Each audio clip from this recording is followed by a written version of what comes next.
अनाज की सुरक्षा में आपका स्वागत है। देखिए, एक छोटा सा कीड़ा मतलब घुन आपकी साल भर की मेहनत पर पानी फेर सकता है।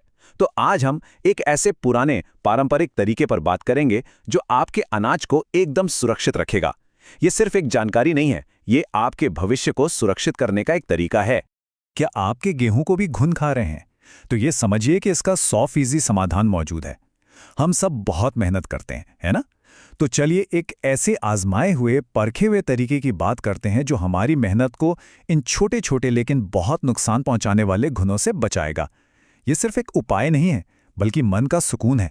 तो चलिए सबसे पहले दुश्मन को पहचानते हैं। ये हैं छोटे छोटे घुन। अब देखने में तो ये बहुत छोटे लगते हैं, लेकिन हमारी मेहनत से उगाई गई फसलों के लिए ये बहुत बड़ा खतरा है।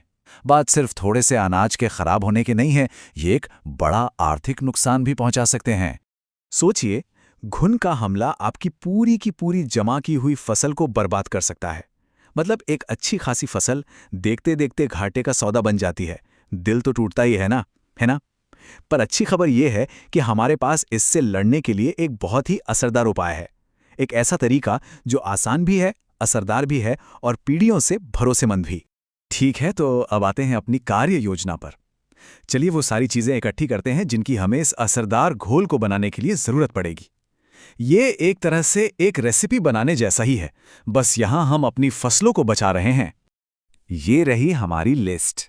देखिए, आपको चाहिए होगा 1 लीटर पानी, एक रुपए वाले 2 छोटे शैम्पू के पैकेट, 6-7 कपूर की गोलियां, करीब 10-15 ml नारियल का तेल, नीम की 10-15 टहनियां और 2 चम्मच लाल मिर्च पाउडर। ये सब आपको बहुत आम सी चीजें लग रही होंगी, पर यकीन मानिए यही हमारा सीक्रेट हथियार है। हर एक चीज का अपना काम है और जब ये सब साथ मिलती हैं तो कमाल करती हैं। तो चलिए अब इस घोल को बनाने की प्रक्रिया शुरू करते हैं। हर एक स्टेप बहुत जरूरी है, थोड़ा ध्यान से सुनिएगा। ये एक तरह का साइंस एक्सपेरिमेंट ही समझिए, जिसके आखिर में हमारी फसलें पूरी तरह से सुरक्षित हो जाएंगी। पहला चरण है बेस तैयार करना। सबसे पहले एक बर्तन में 1 लीटर पानी को उबालने के लिए रख दीजिए। जैसे ही पानी गर्म हो जाए, उसमें दोनों शैम्पू के पैकेट डाल दीजिए और फिर 1 चम्मच से इसे अच्छी तरह से मिलाना है ताकि शैम्पू पानी में पूरी तरह से घुल जाए। और हाँ, एक बहुत ज़रूरी बात, जब तक पानी गर्म हो रहा है इसे लगातार चलाते रहना है।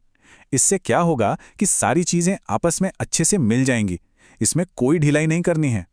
चलिए अब बारी है असली चीज़ें मिलाने की। इसी उबलते हुए मिक्सचर में आपको 6-7 कपूर की गोलियां डालनी हैं। फिर करीब 10-15 ml नारियल का तेल डाल दीजिए और आखिर में नीम की 10-15 टहनियों से पत्तियां तोड़कर इसमें डाल दीजिए। देखिए, हमारा मकसद ये है कि नीम की पत्तियों का जो भी असर है, जो भी उसका सत्व है, वो इस गर्म पानी में अच्छी तरह से घुल जाए। तो इसे गर्म करते रहिए और चलाते रहिए। धीरे धीरे नीम अपना काम करना शुरू कर देगा। अब आता है आखिरी चरण। इसमें आपको 2 चम्मच लाल मिर्च पाउडर डालना है। इसके बाद सभी चीज़ों को एक आखिरी बार अच्छे से मिला लीजिए। फिर बर्तन को ढककर इस घोल को ठीक वैसे ही उबालना है जैसे दूध उबलता है, मतलब एक पूरा उफान आने तक। तो लीजिए, हमारा असरदार घोल अब तैयार है।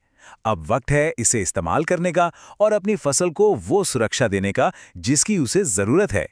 इस्तेमाल करने का तरीका बहुत आसान है। सबसे पहले तैयार घोल को एक साफ कंटेनर में छान लीजिए ताकि पत्तियां और बाकी चीजें अलग हो जाएं। फिर इस छाने हुए लिक्विड को एक स्प्रे बॉटल में भर लीजिए। अब अनाज को किसी साफ जगह पर फैलाकर उस पर इस घोल का हल्का हल्का छिड़काव करना है। और सबसे जरूरी, छिड़काव के बाद अनाज को खुली हवा में पूरी तरह से सूखने देना है। तो फर्क क्या पड़ता है? पहले हमारा अनाज घुनों के हमले और बर्बादी के लिए खुला था, लेकिन अब इस पर एक सुरक्षा कवच है।